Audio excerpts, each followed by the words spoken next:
예레미야 1장을 보겠습니다. 예레미야서에 대한 개괄적인 설명을 먼저 하겠습니다. 예레미야서는 선지자 예레미야가 선포한 예언이 동력자 바룩의 대필로 기록되었습니다. 구약 예언서 가운데 분량이 가장 방대합니다. 예레미야가 나라와 민족의 구원을 위해 눈물을 많이 흘린 까닭에 눈물의 선지자라고 읽었습니다. 그가 태어난 시기는 유다나라 역사상 가장 악한 왕이었던 므낫세의 통치 기간이었습니다. 그런 약 20세 정도에서 선지자로서 소명을 받았습니다. 그때는 요시야 왕 13년이었습니다. 이때는 젊은 왕 요시야에 의해 종교개혁이 진행되고 있을 때였습니다. 예레미야의 구체적인 역할은 알 수 없지만 그가 요시야의 종교개혁에 영향을 미치거나 협조를 하였을 것입니다. 요시야 왕이 머깃도 전투에서 전사한 이후 예레미야는 본격적으로 활동을 시작하여 요시야 이후의 왕들인 요아스, 여호야긴, 시드기야에게 경고의 메시지를 선포하였습니다. 그러나 왕들이 한결같이 이를 무시하고 행하다가 결국 하나님의 심판의 도구로 사용한 바벨론족에 의하여 멸망하고 말았습니다. 하나님은 심판하시기 전에 먼저 경고하고 각성과 회개를 촉구하십니다. 미련하고 강팍한 인생들은 이러한 하나님의 사랑의 경고를 무시하여 화를 자초합니다. 그 대표적인 사례가 노아 홍수 심판과 소돔 고모라에 임한 심판입니다. 가장 먼저의 사례는 아담과 하와가 범죄하여 에덴에서 축출된 사건입니다. 악한 왕들 치하에서 50년에 걸쳐 선지자로서 활동한 예레미야의 생애는 수난의 연속이었습니다. 나라의 멸망을 예고하는 그에게 따르는 것은 핍박과 매국노라는 오명뿐이었습니다. 이런 힘겨운 세월을 보낸 예레미야는 마침내 나라의 멸망을 통해서도 깨닫지 못하는 유다인들에 의해 애국으로 끌려가 거기서 생애를 마감하게 되었습니다. 유다 나라의 멸망이 단지 열등한 군사력이나 주변 국가들의 연관된 국제 정세의 변동 때문이 아니었습니다. 선민된 백성이 하나님을 떠나 우상을 섬긴 범죄 때문이었습니다. 하나님이 길이 참으시고 여러 번 회개의 기회를 주었지만 끝내 범죄한 결과로 하나님의 심판을 받아 멸망한 사실을 예레미야의 예언이 밝히 드러내고 있습니다. 예레미야의 예언 중에 거의 대부분은 하나님의 심판 경고와 회개 촉구에 관한 것입니다. 그러면서도 소망의 비전을 제시하고 있습니다. 하나님의 선민을 완전히 멸하시지는 않으시고 징계를 통하여 정화시켜 회복시키신다는 것입니다. 바벨론에 포로되어 간 백성들이 70년 만에 해방되어 본토로 돌아오므로 선민 역사가 이어질 것이며 마침내 선민을 통해 이승의 메시아가 오셔서 구속사역을 이루실 것과 그리고 장차 도래할 메시아의 나라는 만민 중에서 구세주를 믿어 구원받은 자들로 구성될 것이 예언되었습니다. 선지자에 관하여 잠시 언급하도록 하겠습니다. 선지자가 선포하는 메시지 중에 대부분은 예언적인 성격을 띠고 있습니다.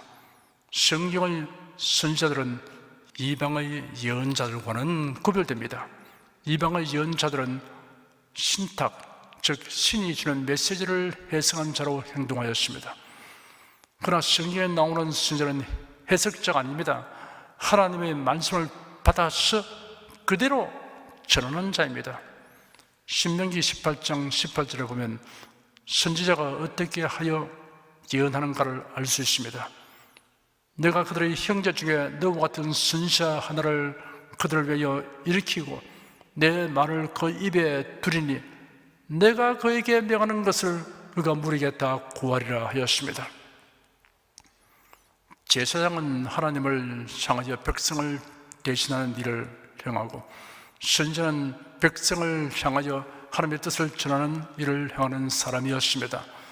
구약시대에 참 선지자와 거짓 선지자를 분별하는 기준이 있었습니다. 첫째, 모세가 전한 하나님의 말씀과 부합되어야 합니다. 둘째, 예언한 것이 실제로 성취되어야 합니다. 셋째, 선지자의 삶이 온전해야 합니다. 넷째, 심판의 메시지를 전하는데 주저하거나 타협하지 않아야 합니다. 선지자들이 예언한 내용의 궁극적인 핵심은 메시아에 관한 것입니다. 비록 예언자 자신은 그들의 메시지에 대하여 완전하게 이해하지 못하였을지라도 예수 그리스도로 말미암은 구원에 대해 말하였습니다. 1절 한 절을 함께 읽겠습니다. 벨민 땅 아나도스의 제사장 중 hil기야의 아들 예레미야의 말이라. 예레미야라는 이름은 여호와께서 높이신다, 여호와께서 던지신다는 뜻이 있습니다. 그런 제사장 hil기야의 아들로 태어났습니다. 제사장은 세습직입니다. 그러나 예레미야가 제사장직을 수행하다는 증거는 없습니다. 제사장 사역은 30세에 이르러서야 시작됩니다. 그런데 예레미야는 그 전에 선지자로 소명을 받아 활동하였습니다. 예레미야는 제사장 가문 출신이므로 목동 출신인 아모스나 왕족이었던 스바냐와 이사야보다는 선지자직을 수행하기에 훨씬 더 적합한 신분을 가졌습니다. 하나님의 선민이 하나님을 경외하고 하나님의 법대로 행하도록 하는 임무에 있어서는 제사장이나 선지자가 동일하기 때문입니다. 여호수아가 가나안 땅을 점령한 후 각 지파에게 땅을 분배할 때 베냐민 지파에게 준 땅 안에 제사장들에게 주었던 4개의 성읍은 기본, 게바, 아나돗, 알몬이었습니다. 예레미야가 출생한 곳은 예루살렘에서 동북쪽으로 약 5km 정도 떨어진 베냐민 지파의 성읍인 아나돗입니다. 2절, 3절, 2절을 함께 읽겠습니다. 아몬의 아들 유다왕 요시야의 다스린 지 13년에 여호와의 말씀이 예레미야에게 임하였고, 요시야의 아들 유다왕 요야김 시대부터 요시야의 아들 유다왕 시드기야의 제 11년 말까지 임하니라. 이해 5월에 예루살렘이 사로잡히니라. 예레미야가 선지자의 직무를 수행한 기간에 대해 언급되었습니다. 예레미야가 선지자로 소명을 받은 때가 요시야 왕 13년이므로 주전 627년이고, 유다나라가 멸망한 시드기야 제 11년은 주전 586년이므로 그 기간은 약 40년이 됩니다. 예레미야의 활동은 유다나라가 멸망한 후에도 계속되었습니다. 대체적으로 예레미야는 주전 580년경까지는 선지자로 활동하였습니다. 시드기야 제 11년 4월 9일에 예루살렘이 바빌론의 느부갓네살 왕에 의해 함락되었습니다. 그리고 그해 5월 10일에 시드기야 왕 이하 모든 귀족과 백성들이 바빌론의 포로로 잡혀가고 예루살렘 성은 파괴되었습니다. 4절에서 6절까지 함께 읽겠습니다. 여호와의 말씀이 내게 임하니라. 이르시되 내가 너를 복중에 지기 전에 너를 알았고, 네가 태에서 나오기 전에 너를 구별하였고, 너를 열방의 선지자로 세우느라 하시기로. 내가 가로되 슬프도소이다. 주 여호와여 보소서, 나는 아이라 말할 줄을 알지 못하나이다. 예레미야의 예언은 자신의 사상이나 자신이 얘기하는 것을 백성에게 가르치고 선포한 것이 아님을 분명히 하였습니다. 하나님이 주신 말씀을 밝혔습니다. 이는 백성들이 청종해야 할 말씀을 강조하는 것입니다. 설교자의 설교 중에는 하나님의 말씀대로 전하는 부분이 있는가 하면 설교자의 생각을 전하는 부분도 있습니다. 이것이 선지자의 예언과 다른 점입니다. 그러나 설교자의 생각을 말할지라도 성경에 근거하고 부합되는 것은 듣는 자가 그 권위를 인정해야 합니다.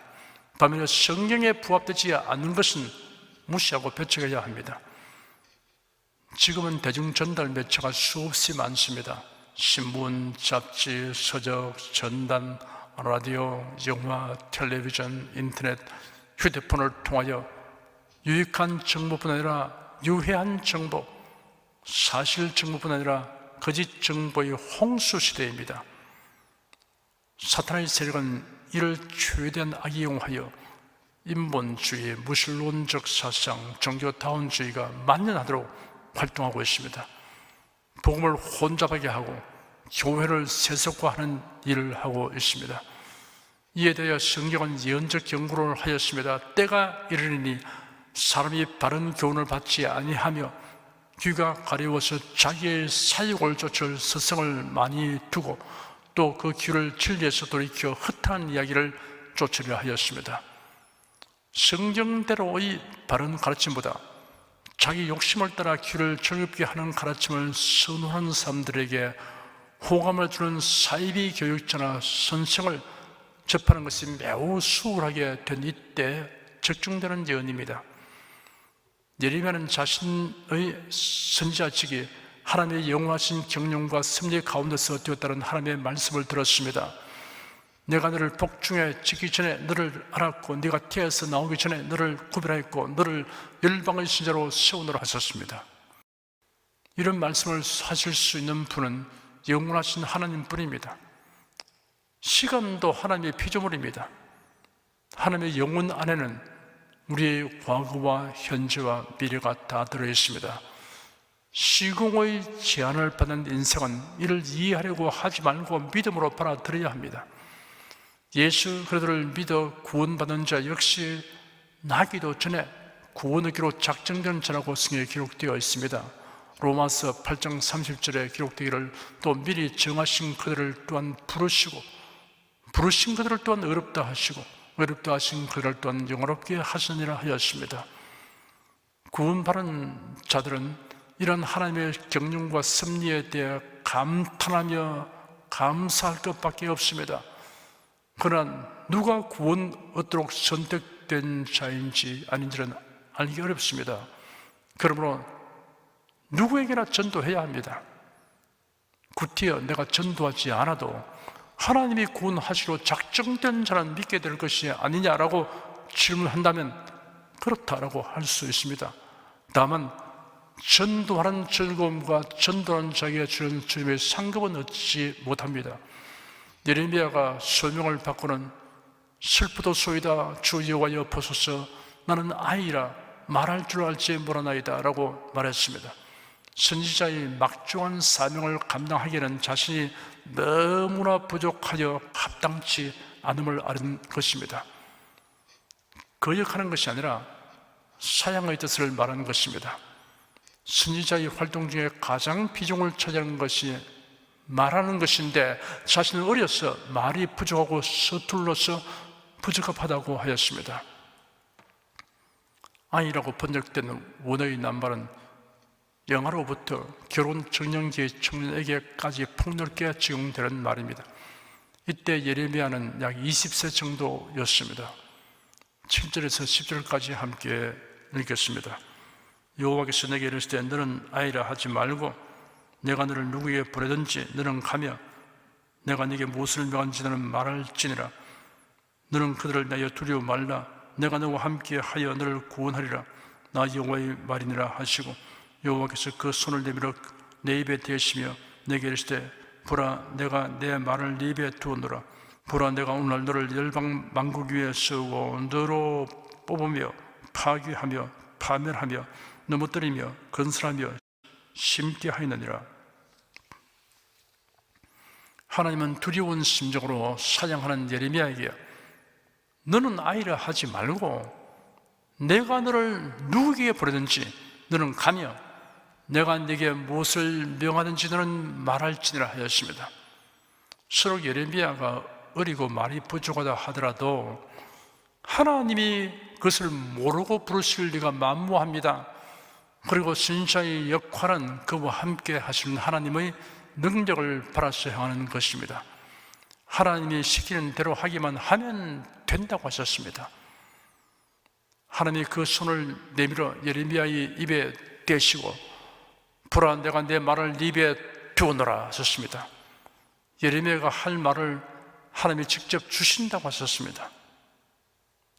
기독교 역사상 가장 뛰어난 전도 설교자 가운데 한 사람인 드와이트 무디 선생은 런던의 한 극장에서 상류계급 사람들을 상대로 집회를 가진 적이 있습니다. 왕가의 사람들과 귀족계급의 사람들이 빽빽하게 앉아 있었습니다. 무디가 성경 본문을 읽기 시작했습니다. 또 선지자 엘리사 때 이스라엘에 많은 문둥이가 있으되 그 중에 한 사람도 깨끗함을 얻지 못하고 오직 수리아 사람 나만 뿐이라 라는 누가복음 4장 27절이었습니다. 그런데 엘리사라는 단어의 발음이 명확하게 되지 않았습니다. 평소 발음이 좀 어눌한 편이었습니다. 그는 다시 시도했는데 여전히 그 단어에 이르자 마찬가지였습니다. 그는 바짝 긴장되어 세 번째로 시도했는데 역시 마찬가지였습니다. 그저 성경을 듣고 하늘을 향해 고개를 들고 하나님, 이 어눌한 혀로 하나님의 능력을 입어 이들에게 십자가에 못 박히신 그리스도에 대하여 힘있게 전하도록 도우소서 하고는 설교를 진행하였습니다. 그때 그곳에서 설교를 들은 사람이 말하기를 무디가 그처럼 자기 심령을 다하여 열렬하게 설교하는 것을 일찍이 들어본 적이 없었다고 하였습니다. 하나님의 능력이 무디의 어눌한 혀 위에 임했던 것입니다. 보라, 내가 오늘날 너를 열방 만국 위에 세우고 너로 뽑으며 파괴하며 파멸하며 넘어뜨리며 건설하며 심게 하느니라는 말씀은 예레미야가 선포하는 예언은 대부분 열방을 향한 하나님의 심판에 대한 것임을 나타냅니다. 그러나 한편으로는 회복의 약속도 있다는 것을 의미합니다. 11절, 12절 두 절을 함께 읽겠습니다. 여호와의 말씀이 또 내게 임하니라. 이르시되 예레미야야, 네가 무엇을 보느냐? 대답하되 내가 살구나무 가지를 보나이다. 여호와께서 내게 이르시되 네가 잘 보았도다. 이는 내가 내 말을 지켜 그대로 이루려 함이니라. 하나님은 예레미야에게 두 가지 환상을 보이셨습니다. 먼저 살구나무 가지 환상을 보이셨습니다. 히브리어로 살구나무는 경계하다, 지키다 라는 뜻을 가지고 있습니다. 살구나무 가지 환상을 보이신 이유는 예레미야에 대한 하나님의 약속을 반드시 지켜 이루시는 뜻이라고 하셨습니다. 13절에서 16절까지 함께 읽겠습니다. 여호와의 말씀이 다시 내게 임하니라. 이럴 때 네가 무엇을 보느냐? 대답하되 끓는 가마를 보나이다. 그 면이 북에서부터 기울어졌나이다. 여호와께서 내게 이르시되 재앙이 북방에서 일어나 이 땅의 모든 거민에게 임하리라. 나 여호와가 말하노라. 내가 북방 모든 나라의 족속을 부를 것인즉 그들이 와서 예루살렘 성문 어귀에 각기 자리를 정하고 그 사면 성벽과 유다 모든 성읍을 치리라. 무리가 나를 버리고 다른 신들에게 분양하며 자기 손으로 만든 것에 절하였은즉 내가 나의 심판을 베풀어 그들의 모든 죄악을 징계하리라. 첫 번째 환상이 위로와 확신을 주기 위한 것이라면 두 번째 환상인 끓는 가마솥은 예레미야가 예언할 메시지의 주된 내용을 보여준 것입니다. 네가 무엇을 보느냐 하시므로 끓는 가마를 보나이다. 그 면이 북에서부터 기울어졌나이다 하니 재앙이 북방에서 일어나 이 땅의 모든 거민에게 임하리라 하셨습니다. 유다 백성이 북방 나라의 침공을 받아 황폐하게 될 것을 보이신 것입니다. 인간이 보는 역사적 관점에서는 북방의 나라들이 세력 확장을 위해 유다를 침공하는 것으로 판단할 것이지만 실은 하나님이 유다에 대한 심판의 몽둥이로 그들을 사용하여 불러들이는 것이라고 하셨습니다. 하나님이 유다를 심판하고 징계하신 이유는 하나님을 배반하고 우상을 숭배하는 죄악을 범한 때문이라고 하셨습니다. 17절에서 19절까지 함께 읽겠습니다. 그러므로 너는 내 허리를 동이고 일어나 내가 네게 명한 바를 다 그들에게 구하라. 그들을 위하여 두려워 말라. 두렵건대 내가 너로 그들 앞에서 두려움을 당하게 할까 하노라. 보라, 내가 오늘날 너로 그 온 땅과 유다 왕들과 그 족장들과 그 제사장들과 그 땅 백성 앞에 경관성업 쇠기둥 노승백이 되게 하였은즉 그들이 너를 치나 이기지 못하리니 이는 내가 너와 함께하여 너를 구원할 것이니라. 여호와의 말이니라.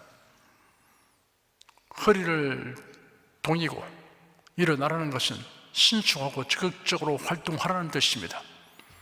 그리고 유다 왕들과 그 족장들과 그 제사장들과 백성들을 두려워하지 말라고 하였습니다.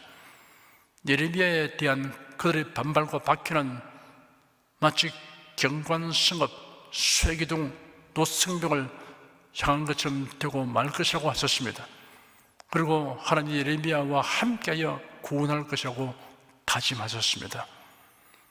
어떠한 공의에 처해도 하나님이 함께하시고 도와주시면 능히 극복할 수 있게 된다는 격려와 소망의 메시지입니다. 사망 권세 이기시고 부활하신 예수님을 믿고 의지하는 모든 자는 하나님이 나와 함께 하시고 도와주심으로 나는 무슨 일을 만나도 낙심하지 않는다라고 말할 수 있습니다. 주님께서는 이런 믿음의 고백을 하는 자를 결코 부끄러움을 당하게 하지 않으십니다. 놀라운 계획을 가지고 인도하여 주십니다. 기도하겠습니다. 선지자의 예언에 대한 사람들의 반응과 거기에 따른 결과들은 인류는 역사의 교훈을 배우지 않는다는 것이 역사의 교훈이다라는 말을 실감하게 합니다. 주님, 우리는 이러한 전철을 답습하지 않도록 과거 역사 기록을 거울과 경계로 삼으려고 작심합니다. 그러나 마음은 우나이도 육신이 약함으로 성령께서 우리를 붙들어 주시고 실천 공행하도록 도와주시옵소서. 그리고 오늘의 우리 현실과 다가올 미래를 예언의 말씀을 통하여 분명하게 분별하고 대처하도록 인도하여 주시옵소서. 예수 그리스도 이름으로 기도드립니다. 아멘.